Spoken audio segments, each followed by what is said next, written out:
Buenos días a todos los presentes. Mi nombre es Rubina Yeli Correa Julca y soy presidenta del Comité de Materiales de ACTM.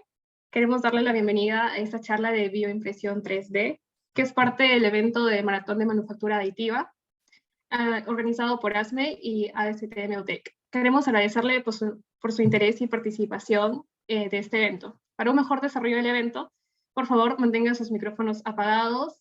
En caso tenga alguna pregunta, puede hacerla por el chat público o enviarla por privado, a mí o a Eduardo Carti. Las preguntas serán contestadas al final de la sesión. Asimismo, se enviará un formulario de satisfacción. Esto servirá para corroborar la asistencia de las personas que han solicitado un certificado y para aquellos que no, puedan solicitar uno. Ahora, para comenzar, queremos presentar a nuestro expositor de hoy, que es Andrés Arias Moreno. Andrés Arias Moreno es ingeniero mecánico y magíster en Ingeniería Biomédica de la Universidad Nacional de Colombia, especialista en bioingeniería de la Universidad Distrital Francisco José de Caldas, Bogotá, Colombia, y doctor en Ingeniería Biomédica de la Eindhoven University of Technology de Países Bajos. Entre sus temas de interés se encuentra la biomecánica, el modelamiento computacional y el análisis por microelementos finitos. Dentro de los proyectos de investigación que Andrés ha adelantado se encuentran la estimación de las propiedades mecánicas de los modelos computacionales de tejidos óseos, la simulación del proceso de osteogénesis y curación de fracturas óseas y la estimación experimental computacional de propiedades mecánicas en tejido óseo intacto y fracturado. Profesor Julián, buenos días. Muy buenos días, muchísimas gracias por la presentación. Muy amable. Buenos días, estimada audiencia. Les agradezco mucho su atención, su presencia en esta charla del día de hoy. Mi intención el día de hoy un poquito es como contarles un poco de qué se trata la bioimpresión 3D, unos conceptos muy generales, algunas aplicaciones y todo esto para que tengamos un complemento a lo que ya hemos visto durante a lo largo de este evento, que ha sido dedicado pues a la ingeniería de manufactura. Vamos a arrancar con la presentación. ¿Me confirmas, Rubit, si se ve la pantalla? ¿Se ve la presentación, por favor? Sí, sí se ve. Listo, muchísimas gracias. Bueno. Ok, entonces vamos a arrancar por acá. Bueno, muchísimas gracias. Ok, entonces empezamos hablando con lo que tiene que ver con la manufactura aditiva, o lo que es más comúnmente conocido la impresión 3D o 3D printing, sorry, en inglés. Y básicamente, pues, ¿qué es la impresión 3D? Es cualquiera de las técnicas, de los procesos que se utilizan para construir un objeto tridimensional por deposición de un material. Con la impresión 3D, lo que se hace es básicamente tomar un modelo y que estando en un archivo digital donde lo podemos visualizar, un modelo CAD, por ejemplo, lo llevamos a la realidad en un elemento tangible a través de este hardware, de esta máquina que se llama la impresora. Cuando hablamos de modelos impresos, se puede hablar de modelos que usualmente son el modelo solito como tal, dependiendo del material que se utilice. Y en el caso ya de la bioimpresión, pues va a haber un modelo que va a estar impreso y que va a tener algunos componentes biológicos, como son la parte de las células, los factores de crecimiento, algunos otros elementos biológicos que pueden estar allí. Entonces, ese es el proceso como tal de la manufactura aditiva. Se puede imprimir utilizando gran mayoría de materiales, metales, cerámicos, plásticos, y el asunto acá, lo que hay que tener en cuenta es que dependiendo del material se va a escoger la impresora. No todas las impresoras pueden imprimir todos los materiales. Entonces, esto va a estar muy determinado precisamente por la selección del material que estemos utilizando. Al final, el objetivo entonces es pasar del modelo al objeto tangible como tal. Este modelito tangible, que es el resultado final de la impresión, usualmente cuando sale inmediatamente después del proceso de impresión, necesita algunos acabados, necesita todavía alguna puesta a punto, no necesariamente sale terminado. Entonces aquí es necesario un proceso de postprocesamiento. ¿Dónde vemos hoy en día las aplicaciones de la impresión tridimensional de la manufactura aditiva? Pues en muchísimos campos, en nuestra vida cotidiana los vamos a ver. En dispositivos como tal, como fuselaje en la industria aeronáutica, se están imprimiendo casas utilizando concreto, se pueden imprimir prótesis, se puede imprimir equipo médico, se puede imprimir carrocerías, se pueden imprimir medicamentos, se puede imprimir moda, zapatos, vestidos como tal. Y, por ejemplo, en disciplinas como la arquitectura, ¿no? Que hacen bastantes maquetas, pues también una maqueta puede ser impresa, ¿por qué no? Entonces, como nos damos cuenta, la impresión como tal está inundando todas las áreas del conocimiento y todos los desarrollos habidos y por haber.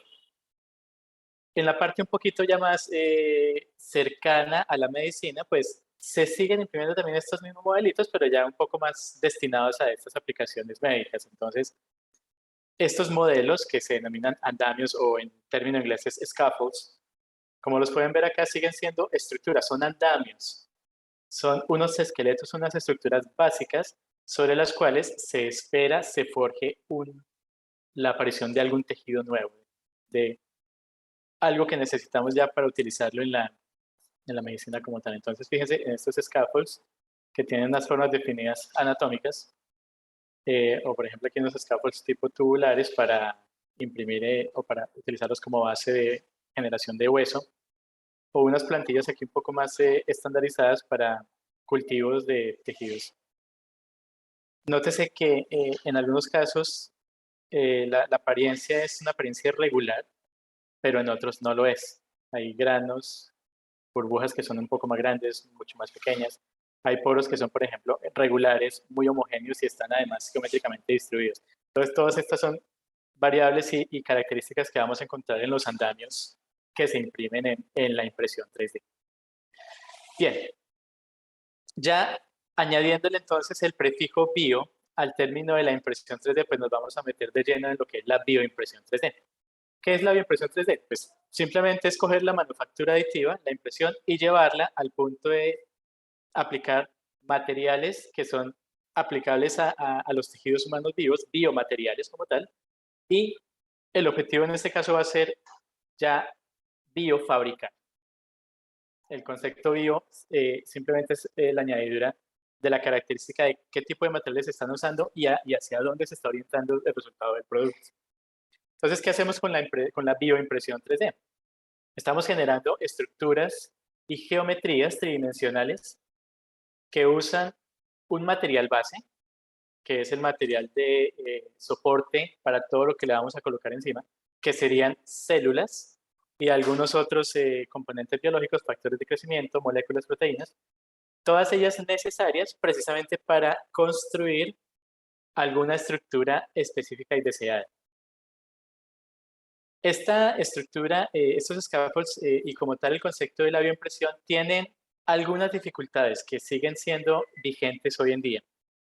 La primera de ellas es que necesitamos imprimir utilizando biomateriales que garanticen que las células van a permanecer vivas, que van a permanecer activas y que se espera que después de todos los procesos que van a atravesar sean capaces todavía de producir sus actividades celulares normales, diferenciarse, proliferar, producir matriz extracelular. Entonces, es importante que ese componente base, ese elemento de encapsulación, que es el biomaterial, garantice precisamente la seguridad de la célula, la mantenga viva y la mantenga activa y sana para que ésta pueda producir su actividad normal. Usualmente estos materiales de encapsulamiento son hidrogeles, son estos los que contienen las celulitas y son el material que se imprime. Estos hidrogeles pues tienen un problema también, entre comillas, un poco en el sentido en que dependiendo sus propiedades mecánicas y físicas, pues van a ver afectados un poquito aspectos como la resolución o como la estabilidad del modelo que se está imprimiendo. Entonces, aquí hay algo que hay que tener en cuenta. Los hidrogeles necesitan ser lo suficientemente hábiles para permitir ser impresos, tener una imprimibilidad, pero también necesitan ser lo suficientemente suaves para mantener las células vivas y a su vez lo suficientemente fuertes para conservar la estructura, conservar la competencia mecánica y la forma en que estos están siendo impresos. Entonces, todo esto es una mezcla de factores que necesitan encontrar un equilibrio muy frágil para precisamente poder sacar adelante el producto de la bioimpresión. Entonces, está involucrado, por supuesto, las propiedades de los materiales para que puedan garantizarse todas estas condiciones. ¿Cómo es un proceso usual de bioimpresión? Pues bien, cualquier bioimpresión va a tomar como referente un ser vivo, en este caso en la diapositiva, pues un humano, un cuerpo humano. Del humano vamos a obtener dos informaciones, dos datos que necesitamos. Lo primero de ello es que necesitamos decidir qué vamos a imprimir. ¿Y qué vamos a imprimir? Puede ser un tejido, un órgano, alguna forma específica necesaria para el paciente, ya sea porque vamos a reemplazar algún tejido, vamos a suplir algún defecto, vamos a rellenar algún defecto que pueda tener el paciente en el hueso o en el tejido blando. Entonces, aquí vienen imágenes como tal de imaginología médica, imágenes médicas, que se utilizan en el paciente precisamente para obtener las formas del modelo que necesitamos imprimir. Puede ser un órgano, como una oreja, algo como un riñón, por ejemplo, un órgano interno, puede ser un tejido duro como el hueso. Entonces aquí tenemos estrategias como la resonancia magnética, el ultrasonido o la tomografía computarizada. Todas ellas nos van a permitir capturar información del paciente para diseñar ese modelo que vamos a imprimir. Simultáneamente, pues el mismo paciente es el que nos va a proveer el material para empezar a crear ese tejido que necesitamos. Entonces, la fuente básica es obtener las células que vamos a necesitar para formar ese modelo que vamos a imprimir. Entonces, el paciente nos dona también las células que con un tratamiento, un protocolo adecuado, pues vamos a cultivarlas, vamos a mantenerlas vivas y esperamos que ellas proliferen, crezcan en cantidad lo suficientemente alta para que puedan luego más tarde ser utilizadas como un componente para la impresión. Entonces, habiendo obtenido toda esta información del paciente, pasamos a la segunda parte, que ya es como tal el proceso de la impresión. En la impresión, por un lado, pues vamos a obtener el modelo, la información del modelo que vamos a imprimir, un modelo tridimensional que lo configuramos a través de algunos programas específicos para que creen un código para indicarle a la impresora qué imprimir y cómo imprimir. Con las células simplemente las tomamos y las mezclamos con el biomaterial que necesitamos o los biomateriales, dependiendo de la necesidad que tengamos. Y en conjunto vamos a crear lo que se denomina una biotinta, que es precisamente el material que vamos a imprimir, que puede o no llevar a, las células incluidas. Esa biotinta entonces se imprime formando el modelo que necesitamos y la biotinta puede o no tener las células. De todas maneras, las células van a terminar aquí, sean impresas o en otros casos, por ejemplo, simplemente se imprime el modelo y cuando el modelo ya está impreso se le agregan las células. Son dos maneras diferentes de hacerlo. Ese modelito se cultiva y se lleva a una etapa que se llama el postprocesamiento. En el postprocesamiento, pues simplemente lo que hacemos es el cultivo como tal ya del tejido a partir de la estimulación de las células. La idea con estas células es generarles un ambiente similar o idéntico al ambiente fisiológico, de tal manera que estas células puedan hacer su actividad normal. Van a producir matriz extracelular, que finalmente es el tejido que necesitamos, lo van a depositar en el modelo que bioimprimimos y ese modelo va a madurar.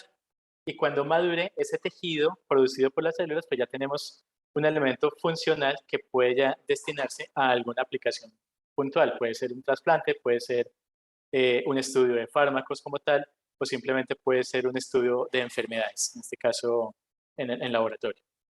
Grosso modo, esa es como la manera en que procede la bioimpresión 3D.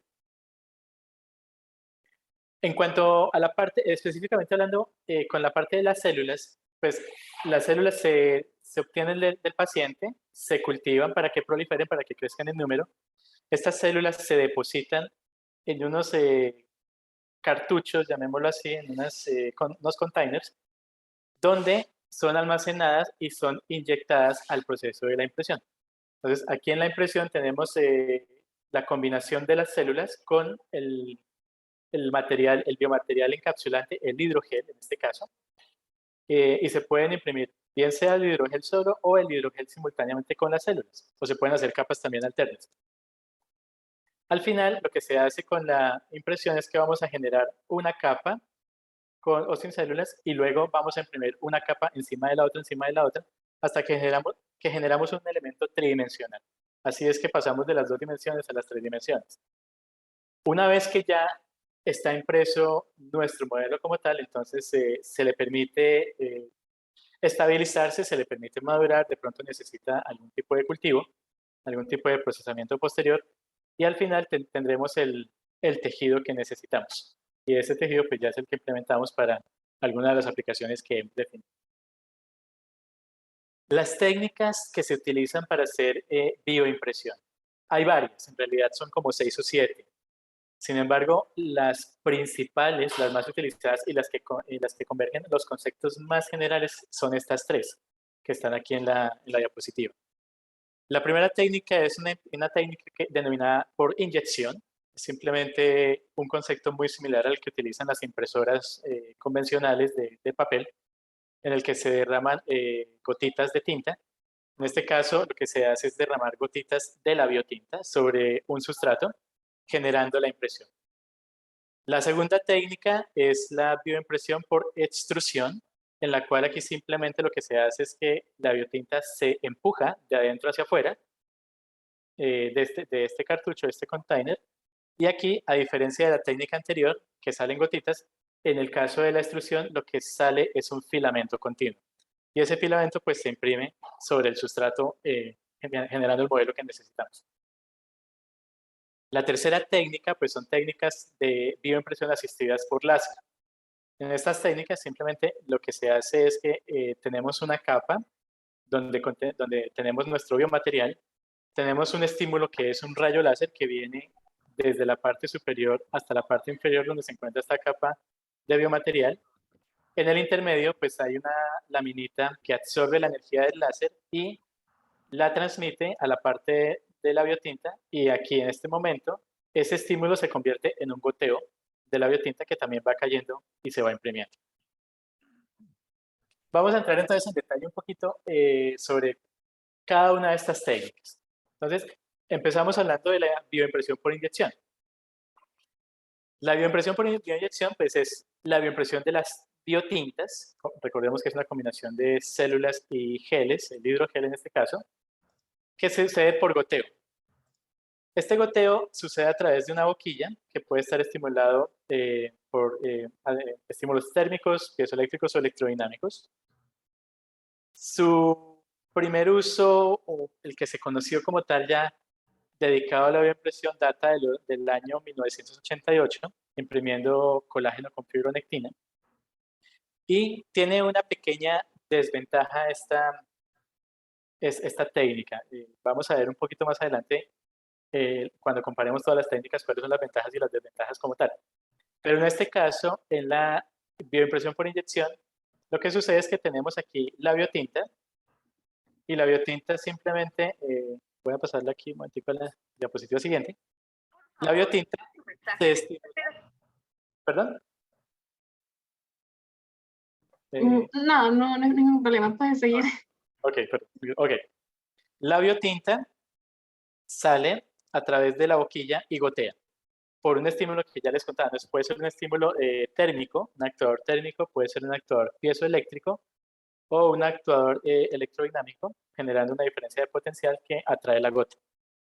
Como estos estímulos generan unas fuerzas muy pequeñas, entonces tenemos la limitante allí. Al ser la fuerza muy pequeña, muy débil, el goteo tiene que ser, el material tiene que ser así mismo como muy suave y muy ligero para que ese pequeño estímulo pueda salir. Si el material es muy denso, si es muy viscoso, difícilmente va a poder salir con alguno de esos estímulos. Entonces, esa es como la dificultad que tenemos con esta técnica. Si el material debe serlo, muy poco viscoso, pues en el momento en que se imprima, cuando estas gotas caen y se empiezan a acumular unas sobre otras, pues esa viscosidad baja o pobre, a la larga va a manifestarse en un equilibrio estructural que no es el adecuado, más bien tiende a ser muy pobre, muy bajo, una baja resistencia estructural. Entonces, son estructuras que difícilmente van a conservar su forma, especialmente si después de la impresión, vamos a hacerles algún tipo de tratamiento posterior, una perfusión, una carga cualquiera, un implante cualquiera. Se van a deformar muy fácil. Entonces, esta es como la dificultad que tenemos con esta técnica de bioimpresión por inyección. La segunda técnica es la bioimpresión por extrusión. En este caso, como ya les había comentado, en lugar de imprimir gotas, lo que hacemos es empujar la biotinta desde el interior del container, del cartucho, de una forma controlada, generando un filamento continuo que va cayendo a un sustrato o una superficie y va formando el modelo que necesitamos obtener. Es el método más fácil de controlar y por ende el método también más utilizado en el campo de la bioimpresión. Estos filamentos, a medida que se van imprimiendo, que se van depositando, pues van formando capas bidimensionales que pueden tener pues algunas dimensiones, algunas veces pequeñas, un poco más grandes en otros casos. Y al final, cuando empezamos a acumular una capa sobre otra capa sobre otra capa, es cuando estamos ya pasando a generar una estructura tridimensional. El sustrato como tal o la superficie donde estamos imprimiendo, pues puede ser una superficie sólida que puede o no tener una temperatura también.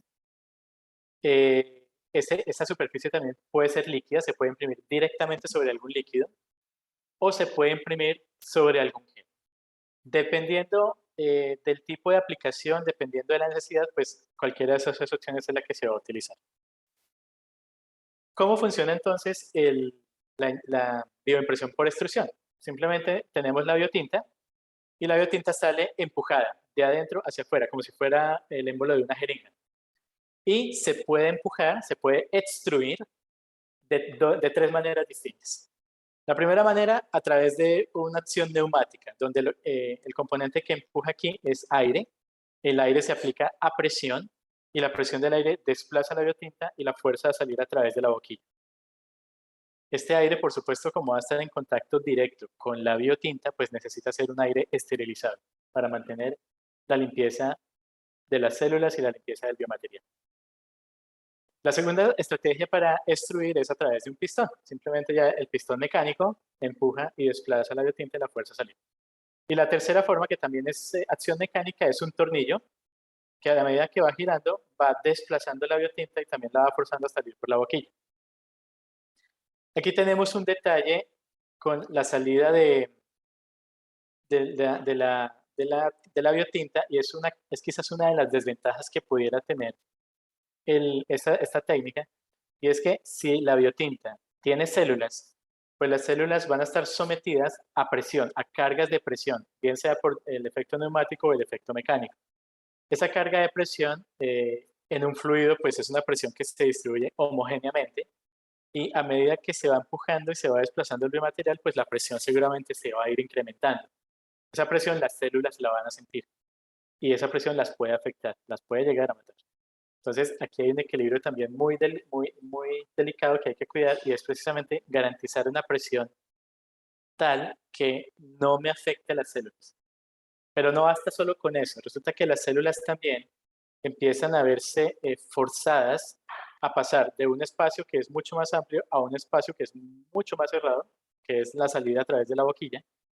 Y aquí se genera también otra situación, un componente mecánico que se llama adelgazamiento por carga de cizallamiento.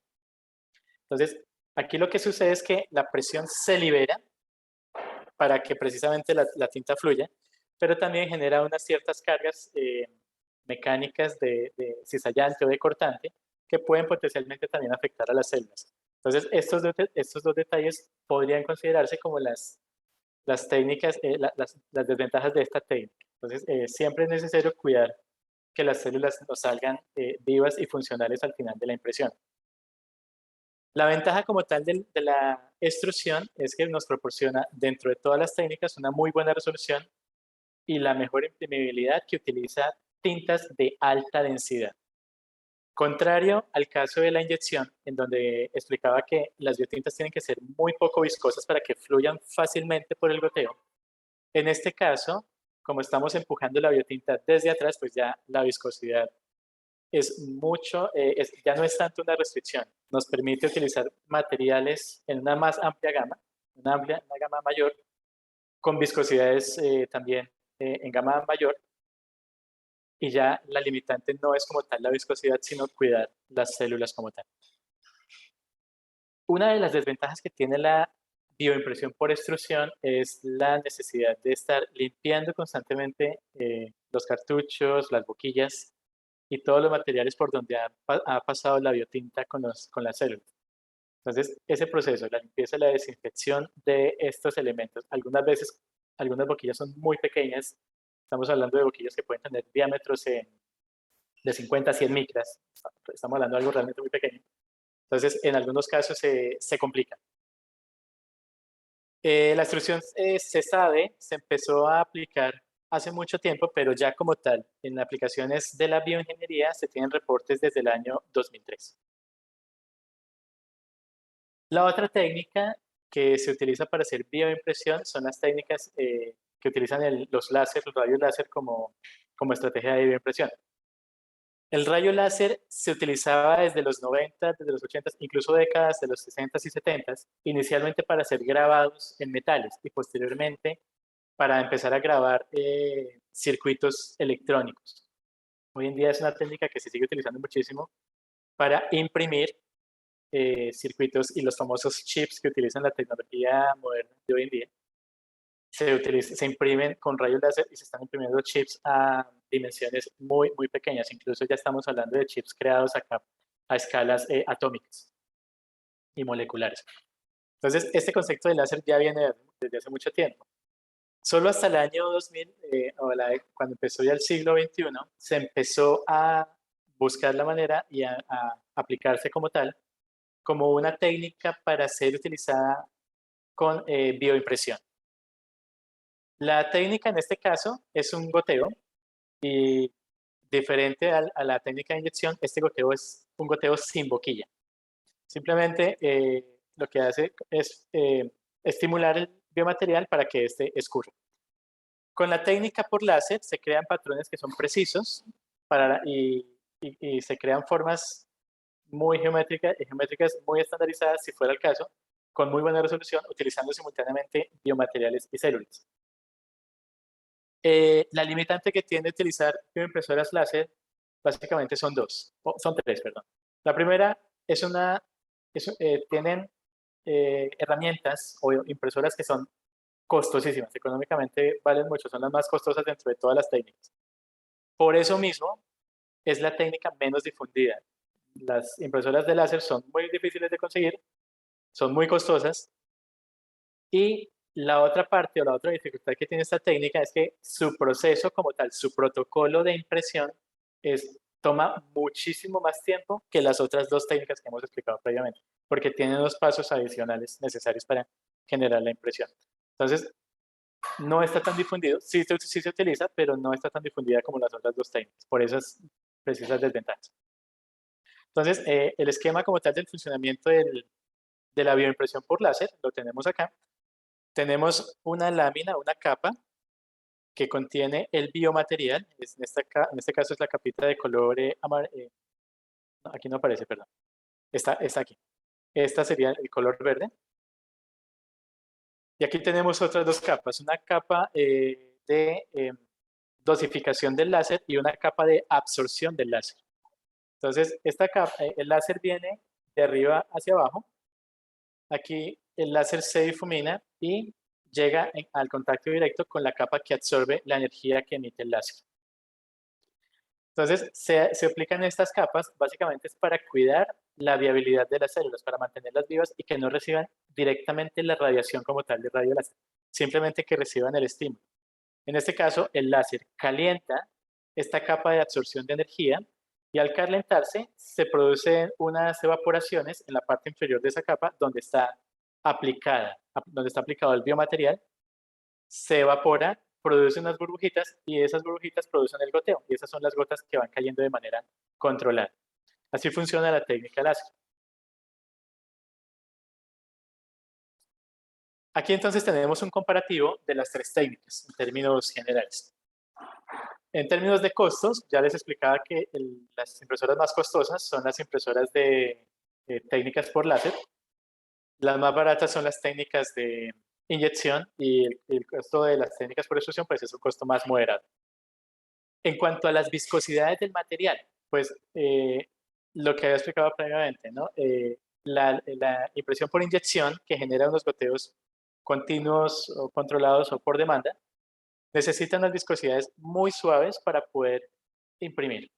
Entonces, el estímulo acá como tal es un estímulo localizado, pequeño, que produce una fuerza muy pequeña y simplemente expulsa de manera controlada las gotitas de la biotinta. Por esa razón, necesitamos utilizar viscosidades bajas y en un rango que es muy pequeño, 3.5 a 12 milipascales por segundo. Contrario al caso de la inyección, la extrusión no tiene ese problema. La extrusión puede empujar la biotinta, forzarla a salir, casi que sin preocuparse por la viscosidad. Entonces aquí la viscosidad ya viene en un rango mucho mayor, de 30 a valores que superan 6 por 10 a las 7 milipascales por segundo. Aquí ya la preocupación sería otra, la preocupación es mantenga las células vivas. Con el láser pues tenemos una gama de viscosidades intermedia entre los dos casos. En términos de resolución de impresión, tenemos aquí en el orden de la extrusión que podemos generar resoluciones de 100 micras hasta rangos de milímetros. En el caso de técnicas de láser, la resolución más o menos está dentro del orden de las 75 micras y tenemos la mayor y mejor resolución con la técnica de inyección, logrando resoluciones de 10 a 100 micras. Pero resolución no significa calidad del terminado o del acabado del material. Si hablamos de la calidad de la estructura como tal, en términos de estabilidad de estructura mecánica, pues el mejor resultado está directamente ligado con el material que tiene mayor viscosidad y que por ende puede sostenerse a sí mismo. Y ese es el caso de la extrusión. Nos ofrece la mejor calidad de la estructura. En el caso contrario, pues las inyecciones emiten solo gotitas y las gotitas se acumulan unas con otras, pero al tener un material cuya viscosidad es muy baja, pues difícilmente van a soportar la estructura si acumulamos bastantes capas en ella, o menos aún si vamos a hacer algún tipo de postprocesamiento después de la impresión. En términos de velocidad de impresión, pues tenemos que la inyección, en este caso, tiene una gran ventaja, es la que más rápido imprime. En la extrusión, pues tenemos una impresión que es mucho más lenta, precisamente por todo el mecanismo que necesita de ir sacando la tinta en el filamento de manera continua, y precisamente para garantizar que la fibra sea continua, sea homogénea a lo largo de toda la impresión, pues necesitamos aplicar una velocidad un poco más moderada. En términos de viabilidad celular, que las células sobrevivan el proceso de bioimpresión cuando estas están contenidas dentro de los cartuchos de impresión. Pues la mejor viabilidad la da las técnicas de impresión por láser, precisamente porque aquí no hay cartucho. Entonces las células no sufren ningún tipo de carga adicional o de una presión o de un cortante fuerte que pueda llegar a afectarlas. Aquí simplemente es un estímulo térmico que libera el material con la célula. La célula no experimenta nada más aparte de eso, entonces la viabilidad de las células después de la impresión pues es bastante alta. El 95% de las células sobreviven después de la bioimpresión. Una situación intermedia nos sucede con la impresión por inyección. 85% de las células sobreviven a la impresión. Y el caso más complicado, más complejo para la viabilidad celular, pues es la extrusión, precisamente por las cargas mecánicas incrementadas que suceden en la técnica. Solamente del 40 al 80% de las células que contiene la biotinta al final sobreviven la bioimpresión. Aquí tenemos pues unos ejemplos de cómo se pueden con las tres técnicas generar diferentes estructuras.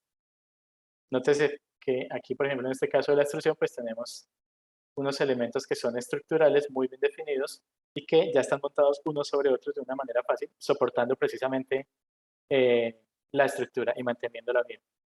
Difícilmente con la inyección vamos a obtener el mismo resultado. Bien, entonces ya hemos hablado un poquito de qué se trata la impresión, de qué se trata la bioimpresión, cuáles son las técnicas de bioimpresión. Ahora vamos a mirar el material. Vamos a mirar ese elemento con el cual imprimimos en la bioimpresión. Entonces vamos a hablar entonces de la biotinta, o también se le denomina tinta biológica. La biotinta, ¿qué es? Pues es simplemente el material que vamos a imprimir, que es un biomaterial que contiene algunos elementos biológicos que son las células, o también puede tener factores de crecimiento, moléculas, proteínas, agregados que se necesitan para que las células puedan alimentarse, puedan sobrevivir y puedan hacer su función celular, su fisiología celular normal. ¿Qué debe caracterizar la biotinta? La biotinta pues debe ser hecha con componentes que no sean tóxicos, que no afecten a la célula, que no la vayan a matar, que la mantengan vivita. Y también la biotinta debe manejar temperaturas que sean del orden fisiológico, es decir, su temperatura de impresión. En el momento en que está saliendo, algunos materiales necesitan ser calentados para poder ser impresos. Entonces, esa temperatura nunca va a poder superar, no puede superar a la temperatura normal del cuerpo humano, precisamente para garantizar la vida de las células. Si nos salimos de ese rango, estaríamos afectando las células inmediatamente. No solo eso, además las biotintas como tal, cuando las estamos diseñando, pues deben diseñarse de tal manera que garanticen que se mantienen de manera constante, permanente, en su consistencia, en su forma y a lo largo del tiempo de la impresión, antes, durante y después, para garantizar precisamente la función celular y la estructura que estamos imprimiendo. Las biotintas, para fabricarlas, pues se fabrican en base a hidrogeles, y estos hidrogeles se fabrican con biomateriales que son usualmente polímeros de origen natural o de origen sintético. Estos biomateriales, estos polímeros se pueden usar de manera individual o, dependiendo de la aplicación, se pueden utilizar también en combinaciones. Cuando hablamos de los polímeros naturales y sintéticos que conforman el material de encapsulamiento para la biotinta, pues hay que decir un poco qué propiedades tiene cada uno de estos tipos de polímeros de acuerdo a su origen.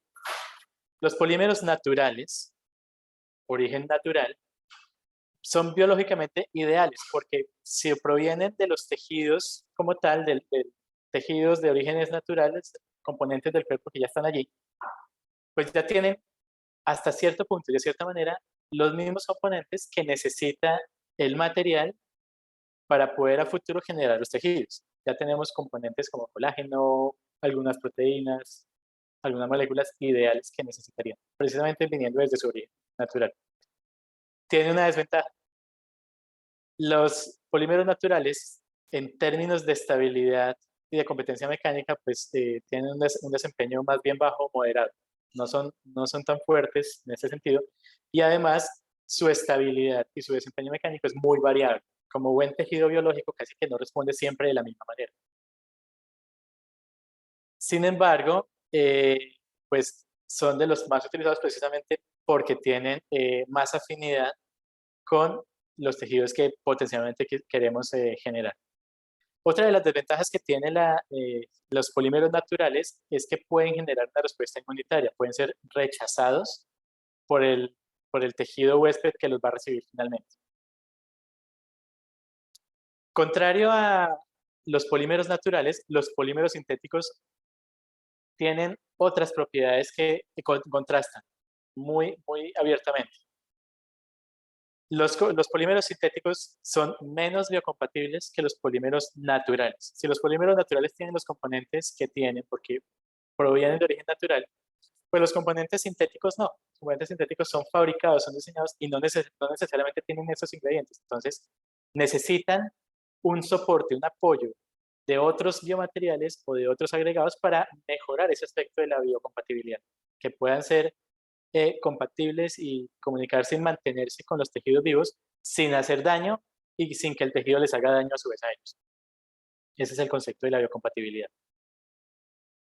Si los polímeros naturales mecánicamente tienen un desempeño moderado o muy bajo, los polímeros sintéticos superan esto con creces, tienen una resistencia mecánica óptima, muy buena, precisamente porque son materiales creados, diseñados y sus propiedades se pueden ajustar con este sentido. Entonces tienen un desempeño mecánico mucho mejor que sus equivalentes naturales. sus propiedades son controlables. Entonces ya no sucede que como es un tejido biológico y son variables, no. En este caso, al ser un material fabricado, diseñado, con unas propiedades específicas y definidas, pues esas propiedades se mantienen estables y son controlables también. Y una ventaja que tienen frente a los polímeros naturales es que estos no generan rechazos inmunitarios tan fácilmente como podría ser un tejido de origen natural. Entonces aquí tenemos una baja inmunogenicidad. Los polímeros naturales o sintéticos pues se utilizan para fabricar los hidrogeles, y los hidrogeles a su vez es el componente base de las biotintas. Entonces estos hidrogeles que vienen siendo son redes tridimensionales como tal de los polímeros, esto descrito a nivel de molecular. Aquí tenemos la apariencia de un hidrogel y su esquema molecular. Son fibras, son redes que se entrelazan y además son hidrofílicas, les gusta el agua y las retienen. Entonces, cuando absorben el agua y dependiendo de algunos estímulos naturales o adicionados, estos polímeros reticulan, sintetizan, o en otras palabras, se curan, se endurecen y gracias a esa reticulación, pues tienen la capacidad de hincharse, precisamente porque absorben el agua, la retienen, pero también pueden deshincharse de manera controlada. Eso es algo que se puede manejar. Y la ventaja de que son polímeros hidrofílicos reticulados es que pueden absorber el agua y no se disuelven en ella, siendo unos componentes ideales para trabajar ambientes húmedos. Mantienen su estructura, mantienen su desempeño en ambientes húmedos. En la mitad de un fluido acuoso fácilmente se puede mantener sin ningún problema. La estructura como tal y el grado de hinchamiento y deshinchamiento se deriva precisamente de la manera en que sucedan estos enlaces de sintetización de las redes tridimensionales que conforman los hidrogeles. En función del tipo de sintetizado de la operación que estemos aplicando, de los componentes que estemos mezclando, pues estos enlaces de sintetización pueden ser o bien físicos o bien químicos. Dentro de los enlaces físicos, que son los que suceden, digamos, en el tiempo, no suceden inmediatamente, sino que necesitan un tiempo para poder suceder, son enlaces que suceden por fuerzas secundarias, fuerzas de deformación, fuerzas externas, o fuerzas que internamente se generan precisamente por el entrelazamiento de las redes, por los mismos entrelazamientos de las cadenas poliméricas, o porque hay una formación de cristales. Esto en función también de si estamos hablando de temperaturas por encima o por debajo de cero, o también si estamos hablando de combinación de algunos materiales cerámicos quizás.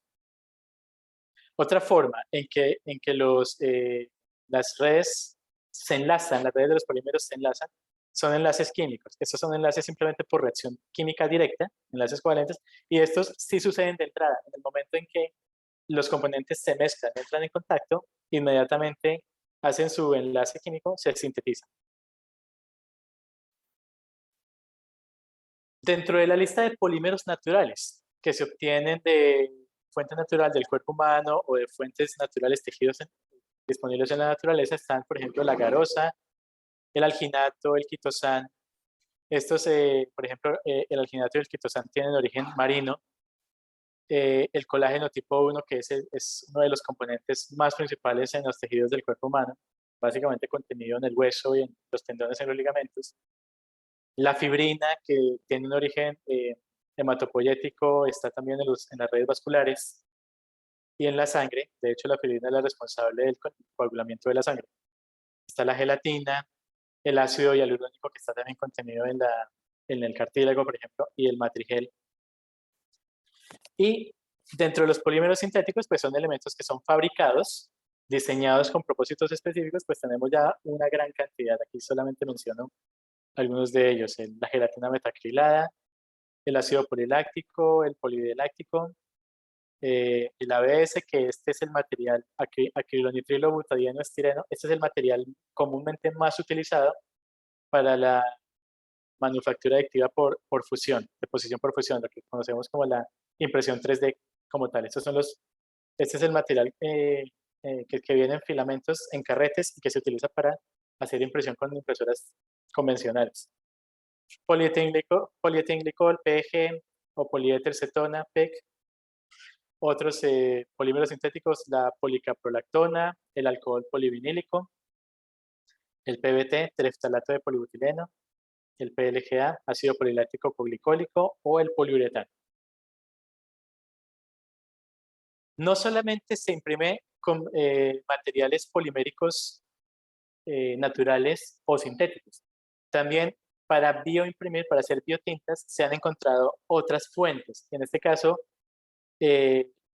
materiales que son originados en matrices extracelulares. Entonces, simplemente, si nosotros entendemos que las células en el cuerpo, una de sus funciones es precisamente producir los tejidos, mantenerlos saludables, sanos e irlos renovando constantemente, pues el producto como tal de las células, ese tejido es lo que se consideraría la matriz extracelular. Entonces, este tejido es un material que se puede utilizar también para imprimir. Adicional a ello, tenemos un derivado de la matriz extracelular y es la matriz extracelular descelularizada, que en otras palabras es simplemente tomar el tejido nativo, que puede ser un tejido blando, músculo, un corazón, un cartílago, y bajo procedimientos en laboratorio de descelularización se extraen las células conservando la estructura y las propiedades mecánicas de ese tejido, precisamente, sin afectarlo. Ese componente, ese tejido que ya no tiene las células, pues se puede utilizar como material para construir también biomaterial, biotintas.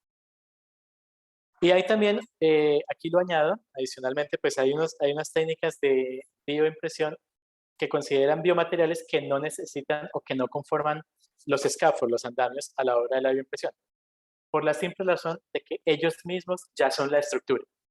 Entonces, dentro de este caso, encontramos, por ejemplo, los esferoides de tejido, bolitas como tal ya de tejido, que se unen unas con otras y conforman ya los modelos de tejido. Los grupos celulares o pellets de células extraídas en laboratorio, o las hebras de tejido, hebras que en su proceso de desarrollo de formación pues ya forman una estructura como tal y se pueden utilizar para imprimir.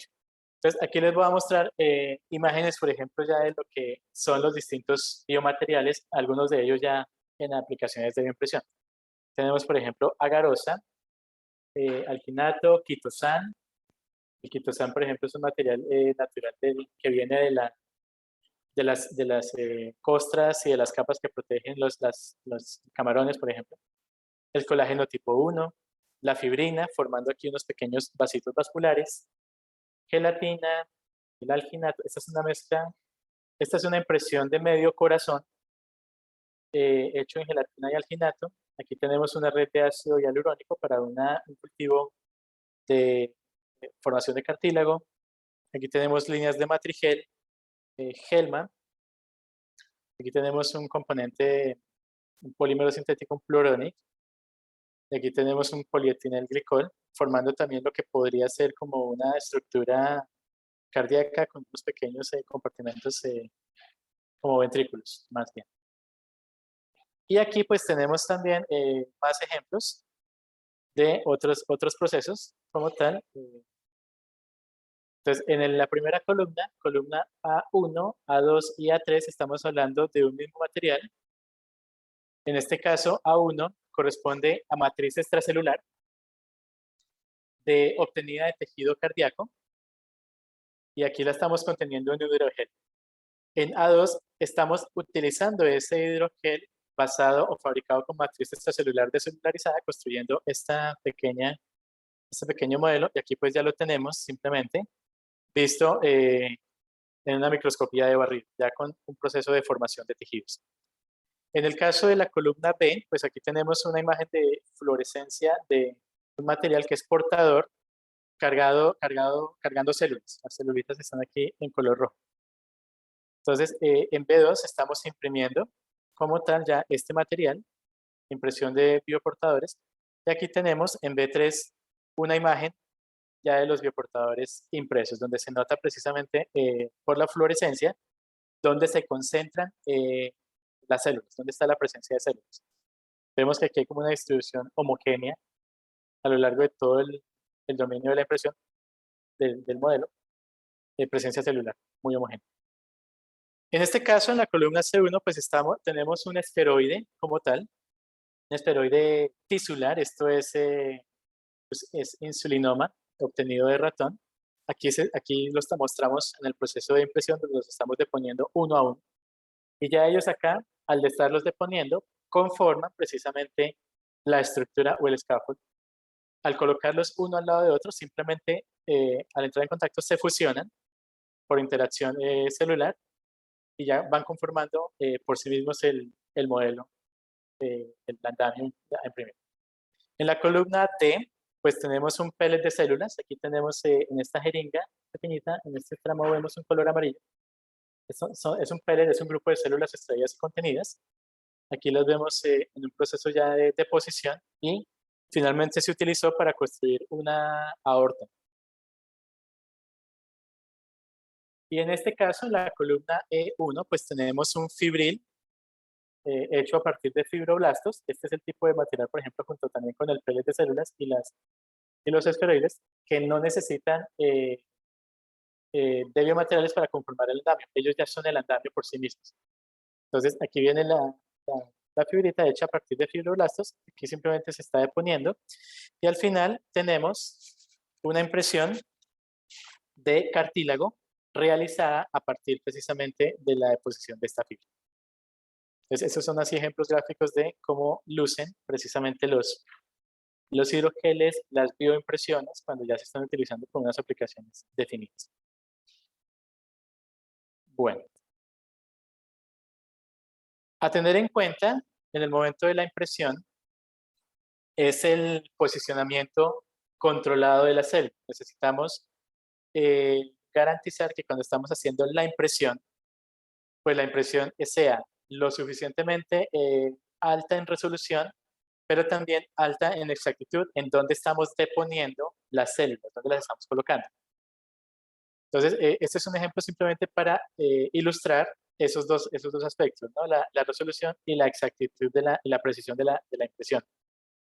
En este caso, pues, nótese que se pueden crear estructuras así, prediseñadas, complejas, como este, por ejemplo, que parece como una diana de tiro al blanco, o este que vendría siendo como un similar a un tablero de ajedrez.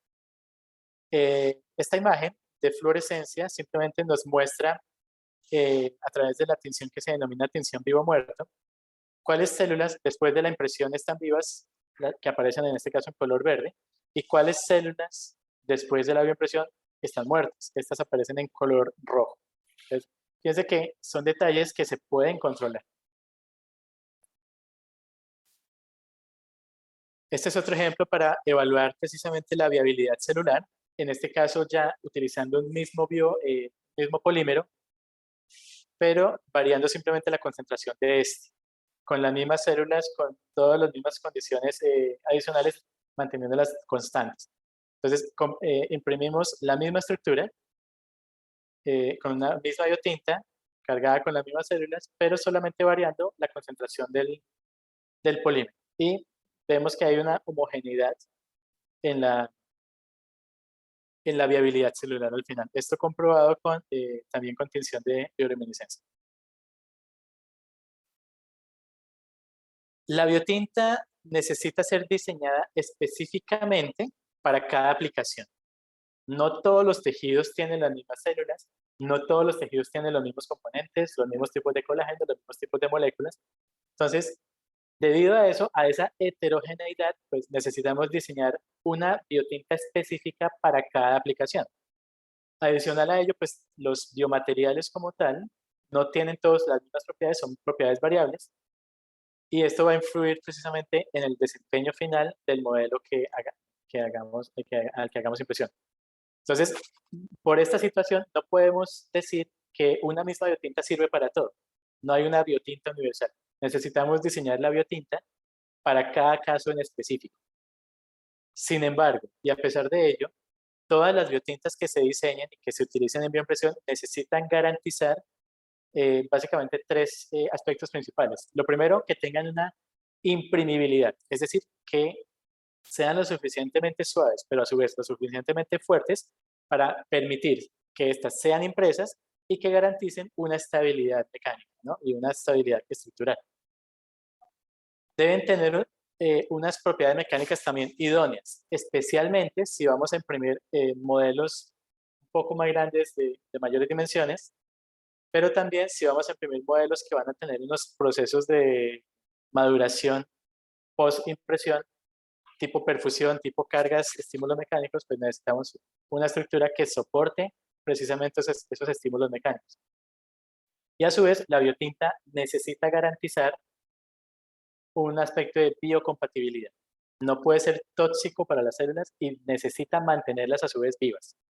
Entonces, este aspecto de biocompatibilidad, en que también ya he visto en términos de con el tejido huésped final, no vaya a afectar este tejido y el tejido a su vez no afecte la naturaleza de la biotinta, es lo que sería ideal precisamente para el cultivo celular y la producción del tejido. Entonces, estas tres variables son las que generan la biotinta que necesitamos en cada caso. Por supuesto, pues es algo que siempre está en constante investigación, constante desarrollo y siempre, cada vez que haya una necesidad futura, se va a necesitar también analizar distintas biotintas. Las biotintas incluyen células. ¿Qué tipo de células utilizamos en las biotintas? Pues básicamente casi que cualquier célula.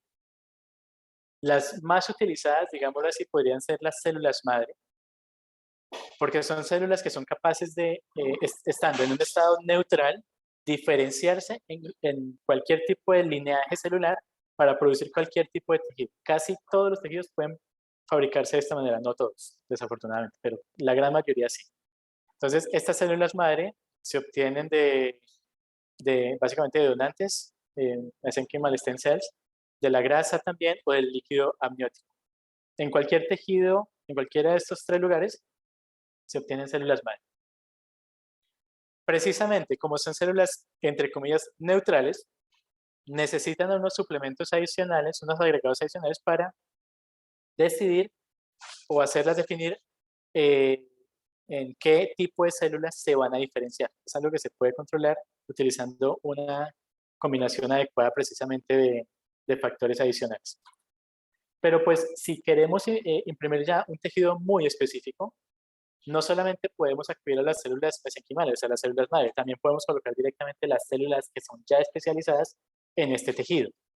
Entonces, por ejemplo, si son células, y lo que queremos es imprimir un scaffold para producir hueso, pues podemos imprimir células de lineaje óseo, osteoblastos o preosteoblastos, por ejemplo. O si lo que vamos a buscar es generar cartílago, pues imprimamos con condrocitos. O si vamos a imprimir tejidos grasos, pues imprimamos células adiposas.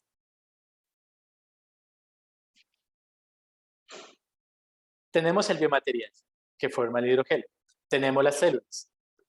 Vamos construyendo la biotinta. Finalmente, las células solitas dentro del biogel podrían hacer algo, pero necesitan ayuda. Necesitan alimentarse, necesitan condiciones propias para simular su ambiente fisiológico natural y necesitan eliminar también desechos en su proceso de fisiología celular normal. Entonces, aquí es donde viene precisamente otro agregado que son los factores de crecimiento. Factores de crecimiento que necesitan las células para alimentarse, para hacer su fisiología celular normal, para producir la matriz extracelular, para transformar materia en nuevo tejido. Entonces, también las biotintas contienen este componente, estos factores de crecimiento, para formar precisamente aspectos como crecimiento, proliferación de la célula, diferenciación de la célula y producción finalmente de matriz extracelular. Entonces, dentro de los factores de crecimiento pueden haber hormonas, como tal, insulinas, entre otros. Listo, entonces hasta aquí termina pues ya como tal el proceso de la bioimpresión, las técnicas de impresión, los materiales y las condiciones que debe cumplir la biotinta. Ya hemos visto también unos ejemplos de bioimpresión. Entonces, ¿dónde aplicamos la bioimpresión? Se está utilizando como tal, como un nuevo enfoque terapéutico. Hoy en día la medicina está tendiendo a ser específica para cada paciente y la medicina del futuro seguramente lo va a hacer mucho más. Pero por lo pronto es un proceso que apenas está en evolución y no puede ser tan específico todavía. Sin embargo, se busca que sea específico para el paciente que lo necesite. Entonces, hasta hace unos años, para poder generar tejidos artificiales, se utilizaba la técnica de la ingeniería de tejidos. Pero la ingeniería de tejidos tiene muchísimas limitantes. Las células no siempre funcionan y casi siempre la ingeniería de tejidos está limitada a generar tejidos monocapa, solamente una única capa del mismo tejido. Entonces, con la bioimpresión se empiezan a superar un poco estas limitantes de la ingeniería de tejidos y ya podemos generar tejidos en 3 dimensiones con muchísimas más capas, con muchísimas más condiciones para las células, colocarlas casi que en los lugares donde las necesitamos, con los componentes que los necesitamos y estimularlos de la manera adecuada para generar en mayor tasa, en mayor volumen, mayores tejidos también, más gama de tejidos y en mayor cantidad. Entonces, esta es la idea que se trae como tal con la bioimpresión. Solventar un poquito y ayudar a eliminar ese problema que tenemos hoy en día de falta de disponibilidad de tejidos para los pacientes que los necesitan. Entonces, para allá es donde queremos aplicarlo. Entonces, con la bioimpresión 3D, acompañado del concepto de la ingeniería de tejidos, pues queremos generar tejidos que sirvan para reparar, para trasplantar y también para facilitar el estudio de fármacos. Entonces, a la fecha, pues se han logrado bastantes avances in vitro, casi todos en laboratorio, y algunos pequeños avances in vivo, en la formación precisamente de estos tejidos que se quieren desarrollar. Se han desarrollado hueso, cartílago, piel, vasos sanguíneos, corazón, músculos, pulmón, entre otros. E incluso estamos dando un paso más allá con la bioimpresión y es casi que llegar a imprimir tejidos cárnicos comestibles. Hoy en día hay algunas compañías que se dedican a cultivar la carne, tomar células de las vaquitas, de las ovejas, de los cerdos, y estas células las cultivan y hacen todo este proceso también de alimentación, de adición de factores de crecimiento para que las células formen la matriz extracelular, o sea, formen los tejidos y van a formar al final es la carnecita. Esa carne la están acumulando para formar, por ejemplo, hoy en día hamburguesas ya sintéticas y se utiliza la bioimpresión para utilizar este producto como una biotinta y empezar a imprimir filetes un poco más grandes, que los filetes pues tienen las filamentos como tal, los miofilamentos alineados. Entonces se quiere obtener productos que tengan la apariencia mucho más cercana a la que tiene la carne, convencional. Entonces hasta ya está llegando la aplicación de la bioimpresión. Después, bueno, aquí traigo a colación simplemente algunos estudios relativamente recientes de los últimos 5 años, 10 años para acá, donde se muestra precisamente algunos alcances, imprimiendo scaffolds para tejidos específicos. Aquí, por ejemplo, para tejidos óseos también. Algunos de ellos prevascularizados, otros no necesariamente prevascularizados, o para mejorar precisamente aspectos de formación de tejido. Una bioimpresión de un cartílago articular, en este caso, para generar una orejita sintética que se coloca en un ratoncito y en vivo la orejita se madura y crece y luego se utiliza. Este es un estudio que también se ha adelantado y se ha llegado inclusive, por ejemplo, a hacer estudios relacionados con bioimpresión en tejidos tan complejos como la parte de los ligamentos alveolares o la parte de los tejidos pulmonares, que aquí estamos hablando de tejidos que son muy variables en dimensiones, algunas zonas muy grandes, otras muy, muy pequeñas, del orden de micras o de nanos. Y la bioimpresión está llegando también a buscar cubrir un poco estas áreas también. Se están haciendo estudios de bioimpresión para generar, por ejemplo, apósitos para curación de heridas, o también se hace impresión para analizar enfermedades como el cáncer o tumores, como tal, para ampliar un poco la gama de estudios y terapias que se pueden potencialmente implementar para aliviar estas afecciones. Entonces, bueno, aquí simplemente coloco una lista de otros tipos de estudios y esta lista es para mostrar que un estudio no puede abarcarlo todo. Los estudios se diseñan con aspectos y objetivos muy, muy específicos. Entonces, en un caso puntual, por ejemplo, de una bioimpresión que utilizó alginato, gelatina y biovidrio, utilizando células osteoblastos, aquí estamos hablando de tejido óseo, simplemente se logró, por ejemplo, estudiar el efecto de proliferación y mineralización y ver que esta combinación o la presencia del biovidrio añadida al hidrogel, pues mejora precisamente el número de población celular y el grado en que las células producen matriz extracelular. y este se mineraliza.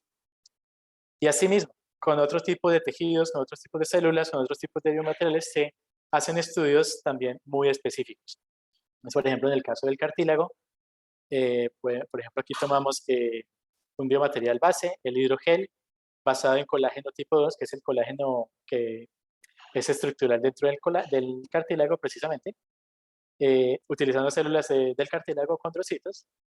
Entonces, en esta combinación con estas células, un estudio en 2016 encontró unos patrones estables de distribución celular con formación de matriz extracelular con gradiente de distribución. Este caso es relevante porque aquí, por ejemplo, el cartílago muestra qué tan complejo puede ser la distribución de sus componentes en toda la extensión de su volumen, como tal del tejido.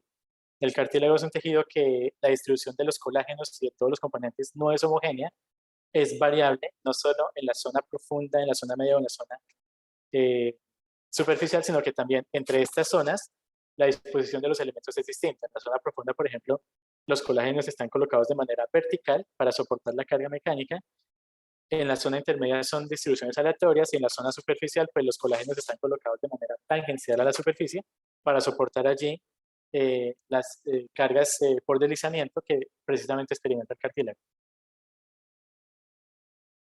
En cuanto a la medicina regenerativa, que ya es una disciplina como tal de la medicina, en donde la ingeniería y la ciencia de la salud se mezclan para precisamente generar estos nuevos tejidos, pues hay estudios actuales ya a gama mucho más amplia, diversos tejidos, ya no solo los que ya he mencionado, sino que también, por ejemplo, estamos hablando de válvulas cardíacas, tejido hepático, tejido pulmonar, tejido neural, páncreas, vascular, tejidos compuestos que pueden ser mezclas de estos componentes u otros tejidos que no son tan comunes, por ejemplo, como la córnea, como tejido cerebral. Todo esto ya está siendo parte del estudio que está cubriendo la medicina regenerativa a partir de la bioimpresión 3D. No voy a hablar de todos estos casos, quiero solamente destacar este puntualmente. Además es muy reciente, fíjense que es de este mes, es de 2 de junio del 2022. Esta fue una noticia que se dio a conocer en la que gracias a la bioimpresión, utilizando un hidrogel y células condrocitos del cartílago, se pudo construir esta orejita, esta plantilla de oreja, se cultivó y se implantó en un paciente. Esto es novedad porque todos los estudios, o la gran mayoría de los estudios hasta este momento, los que se hacen in vitro y los que han llegado a ser aplicados en vivo, han utilizado animales pequeños, ratones, conejos, y lentamente pues vamos avanzando hacia hacer estudios en vivo en animales un poco más grandes, cada vez acercándonos más hacia el ser humano. Entonces se han hecho ya estudios con ovejitas a las cuales se les han implantado válvulas cardíacas bioimpresas para ver su desempeño, para ver su adaptabilidad y su integración al tejido cardíaco. O por ejemplo, en cerdo se está utilizando también para hacer otros análisis con bioimpresión. Luego voy a mostrar este ejemplo. Entonces, no se ha llegado todavía al ser humano como tal, porque los procesos metabólicos, los procesos biológicos son muy diferentes de los animales pequeños al ser humano. Y pues siempre se utilizan los animales pequeños en un comienzo porque son los que tienen procesos biológicos, metabólicos acelerados mucho más rápidos, entonces muestran resultados en mucho menor tiempo. Entonces, en este caso, pues tengo esta orejita de una persona que tenía un problema que es de la microtia, que es una formación parcial o nula de la oreja como tal, del pabellón externo de la oreja. Entonces, una persona que tenía esta afección se le implantó y se le colocó este señor. Muy bien. Tengo por acá, no sé si tenemos el tiempo para ver un videito pequeño de 2 minutos donde se muestra precisamente esta noticia. ¿Tenemos tiempo para compartirlo? Sí, claro, no hay ningún problema. Listo, entonces voy a cargarlo, lo tengo por acá listo. Una joven mexicana recibió el primer implante. Ya les coloco el videito.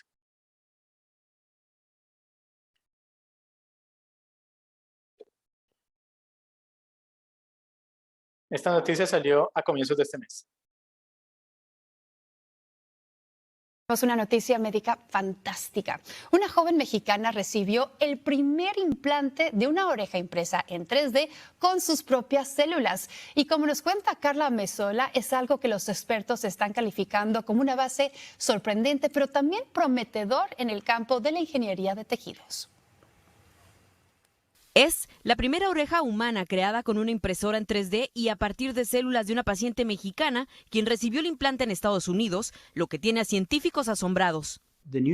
Esta nueva tecnología es emocionante, la he esperado durante toda mi carrera, dijo el cirujano pediatra que realizó el procedimiento como parte de un ensayo clínico en una joven que padece microtia, una malformación que impide que la oreja se desarrolle correctamente. It really does affect them in a major way, and that's usually when they start coming to my office so that I can start taking care of them and helping them and advising them as far as what are the next options.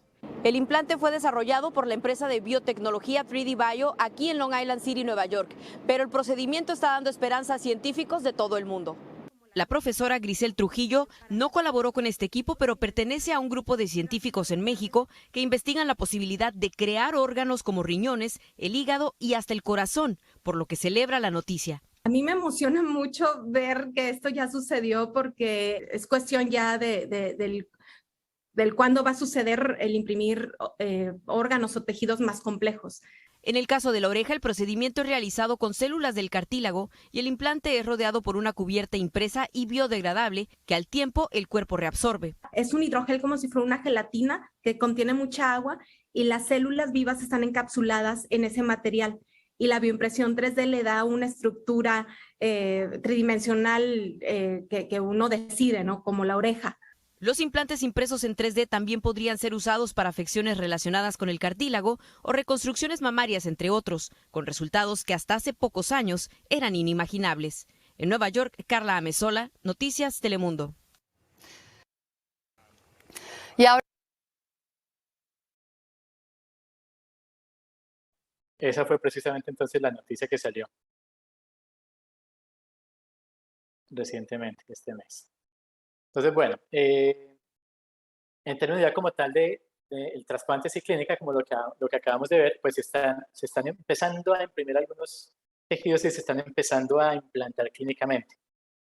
Lo que va a suceder es que la dificultad que hay con las impresiones es que cuando generamos tejidos, cuando generamos impresiones de órganos un poquito más grande, la limitante principal es que los tejidos necesitan una alimentación constante y permanente. Y esto se logra a través de las redes vasculares, a través de la circulación de la sangre con todos los nutrientes, con el oxígeno, precisamente para garantizar no solo la viabilidad celular, sino la estructura saludable y sana de los tejidos.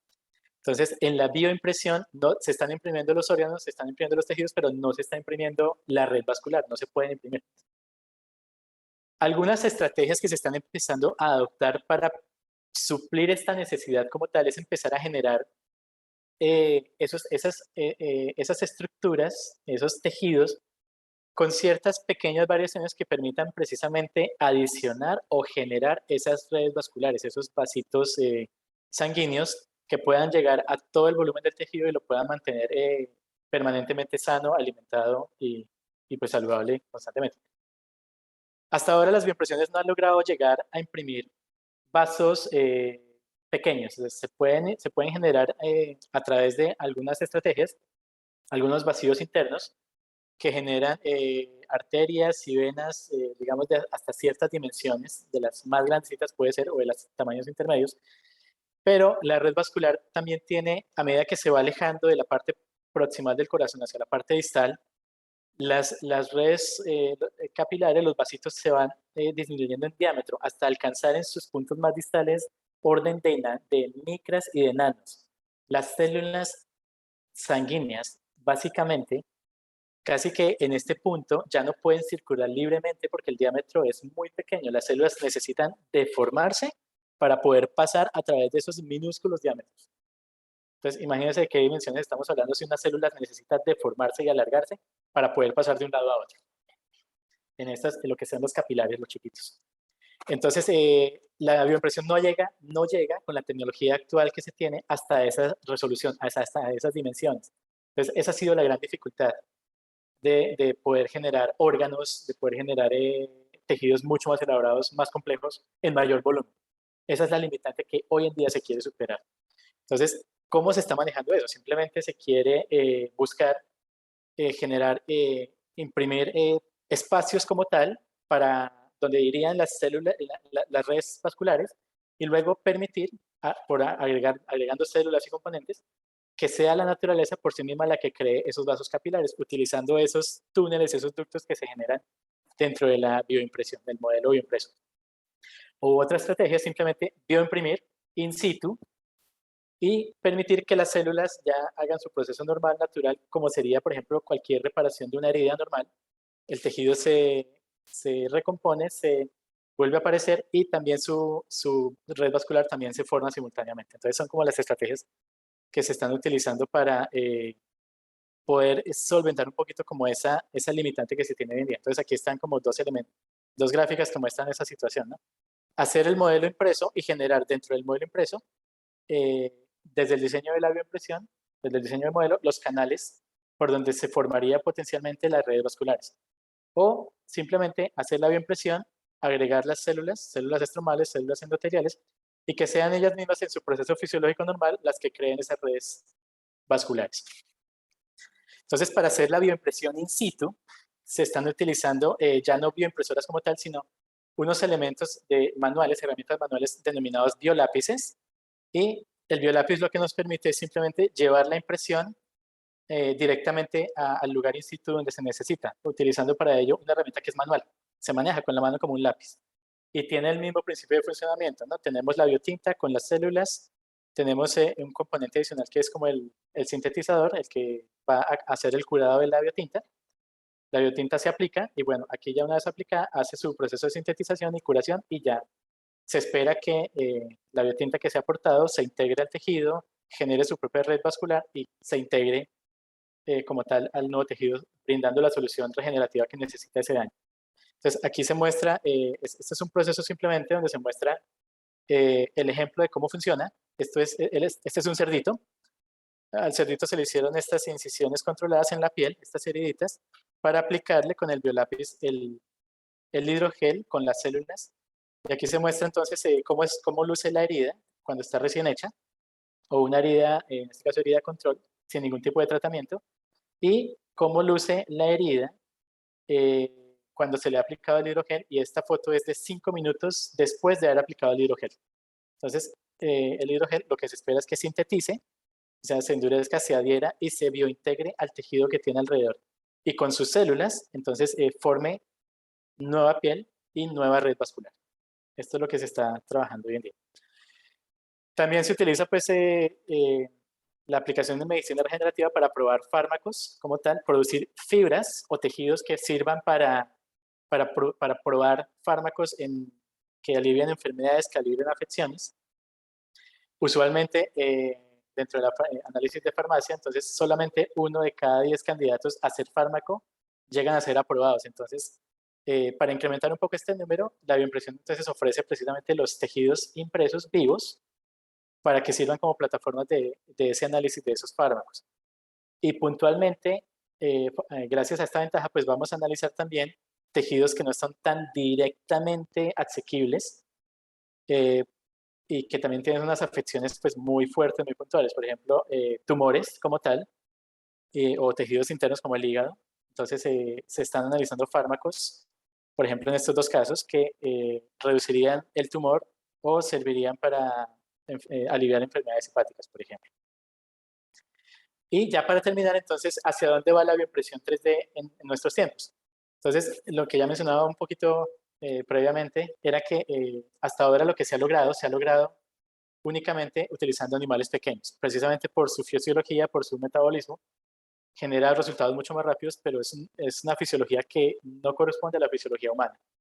Entonces, necesitamos llevarlo desde la escala de los pequeños animales hasta que sea posible implementar soluciones y desarrollos ya aplicables en clínica a los pacientes, en la generación de tejidos y de órganos.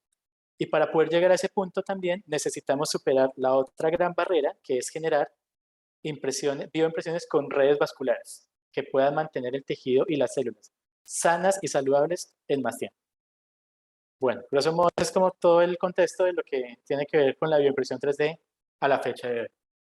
Entonces, muchas gracias por la atención, muchas gracias por su tiempo, su dedicación. Si tienen algún comentario, alguna pregunta, alguna inquietud, estoy gustoso de atender.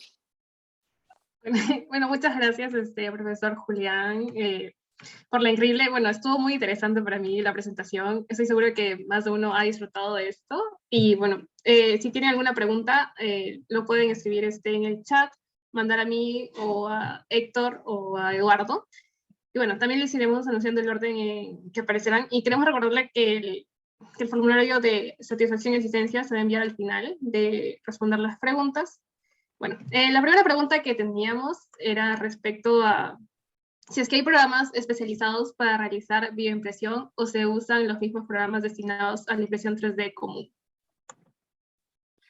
Bueno, yo creo que esto tiene que ver es como con porque es que hay varios programas, ¿no? Cada etapa tendría su programa, y entiendo por programa software. Para el proceso, por ejemplo, de la preimpresión o el diseño del modelo, pues se puede diseñar cualquier programa, por ejemplo, que haga procesamiento de imágenes médicas y que haga reconstrucción tridimensional, sirve para generar el modelo tridimensional que se vaya a bioimprimir. Pero también puede ser programas CAD o CAD como SolidWorks, Inventor, AutoCAD, para generar modelos ya diseñados propiamente tridimensionales con un programa de dibujo. En cuanto a la parte de la formación para hacer la impresión, se necesita un software intermedio que traduce ese modelo tridimensional que está en un modelo CAD o en una herramienta de procesamiento de imágenes médicas, lo lleva a un código que es el código que lee la impresora para generar la impresión del modelo. Estos programas se llaman splicers. Entonces, splicers también hay una amplia gama. Algunas casas fabricantes de impresoras pues se casan con algunos de estos software, con algunas empresas de diseño de software. Entonces, vienen algunas, por ejemplo, impresoras marca tal con software tal. Suele pasar mucho eso, pero en general los slicers también son variados, son muchísimos. Y algunos de ellos son gratuitos. La gran mayoría de ellos son gratuitos, en realidad, se consiguen en la internet también. Asimismo, por ejemplo, no había mencionado que hay modelos, por ejemplo, que si no son fabricados o no son diseñados, se pueden conseguir también en la internet. Hay páginas de internet que venden los modelos ya hechos, incluso venden los códigos ya transformados de objetos convencionales o en algunos casos de objetos de casos biológicos, pero este sí no es tan común, porque precisamente por la naturaleza de la bioimpresión 3D va mucho más orientada a los pacientes y a la situación como tal. Y bueno, y pues para la parte de postprocesados, si hay un postprocesado que requiera, por ejemplo, mecanizados o algún proceso, por ejemplo, controlado con bioreactor, pues también hay otros tipos de programas para ese proceso, ¿no? Ya programas que controlan bioreactores para hacer perfusión o para hacer estímulos mecánicos directamente en los tejidos y en las células, o para los cultivos. Entonces, es una amplia gama, pero no hay algo muy específico, ¿no? La respuesta sería que hay de todo y para todo. Claro, sí. Bueno, diferentes tipos de programas. Además, otra pregunta que se había mencionado es, para la impresión de tejidos, ¿qué técnica de las cuales usted ha mencionado sería la más adecuada? Depende. Si lo que nos interesa es estabilidad estructural y mecánica, la extrusión es la más ideal. Pero si nos interesa, por ejemplo, viabilidad celular, por encima de todo lo demás sería el láser. Pero si lo que nos interesa de pronto es resolución, entonces sería la inyección. O sea, no puedo hacer una misma cosa con una misma técnica. Le tengo que dar prioridad a algunas variables por encima de otras, y en función de eso, y en función del biomaterial, se escoge la técnica. Sí. Además, otra pregunta que se había dado es, ¿qué técnica se utiliza para preservar el producto 3D hasta el momento de implantarlo al cuerpo humano? Si es para preservarlo estructuralmente, pues la extrusión. Que la extrusión, la ventaja que tiene es que maneja materiales con mucha mayor densidad y esto se repercute en una estabilidad mucho más grande en términos estructurales y mecánicos. Si lo vamos a llevar al cuerpo humano, necesitamos madurar esos tejidos. Entonces, para madurarlos, vamos a necesitar cultivo. por bioreactor o por incubadora, y todos esos procesos van a afectar el modelo bioimpreso. Entonces, el que mayor estabilidad ofrece estructural y mecánicamente a través de todos esos procesos sería la técnica de extrusión, por la naturaleza del material, no porque sea la técnica como tal, sino por la naturaleza del material que soporta más ese tipo de postprocesados. Okay. Y bueno, la última pregunta es, ¿qué estándares existen dentro del campo de la bioimpresión? ¿Estándares de qué tipo? ¿Regulación tal vez? Regulación de la calidad o tal vez del tejido, de la biotinta. Básicamente sí hay unos estándares, por ejemplo, hay estándares éticos en los cuales, por ejemplo, se controla qué tipos de materiales se pueden extraer, de dónde se pueden extraer, de los donantes, de qué tipo de donantes, por ejemplo, estándares de trabajos con animales también, que los hay para muchos otros campos, también para la bioimpresión están. Entonces, qué tipo de experimentos se pueden hacer con animales, qué tipos de animales, por cuánto tiempo, esto para garantizar un poco el bienestar precisamente del sujeto que está en el experimento. Hay estándares de análisis de biomateriales, por ejemplo, para garantizar la biocompatibilidad de las biotintas. Entonces, estándares que controlan la calidad de los biomateriales para que sean biocompatibles. Y aquí hay, por ejemplo, regulaciones para hacer ensayos en laboratorio, ensayos in vitro, ensayos in vivo, ensayos que miden, por ejemplo, viabilidad celular o toxicidad, precisamente para garantizar la viabilidad celular. Y hay estándares también como tal de, este sí es más como menos elaborado, pero sí los hay, para garantizar, por ejemplo, los tiempos de vida útiles de las biotintas y de las células y cómo mantenerlos. Yo creo que eso ha sido en realidad todas las preguntas. Hemos llegado al final de la sesión de hoy. Otra vez agradecerle a usted por la exposición, me pareció muy interesante y bueno, también agradecemos a todos los asistentes y todas las personas que estuvieron durante el evento. Bueno, ahora se enviará el formulario de satisfacción para poder calificar el evento y validar la asistencia de las personas que solicitaron un certificado y las que desean solicitarlo. La grabación de la presentación se subirá en los canales de YouTube de las dos organizaciones de ASME y de ACTM. Asimismo, les invitamos a seguirnos en nuestras redes sociales de Instagram, LinkedIn, Facebook. Y creo que eso es todo. Muchas gracias. Gracias ante todo. Muchas gracias a ustedes también. Que tengan un feliz día. Igualmente. Hasta luego. Adiós.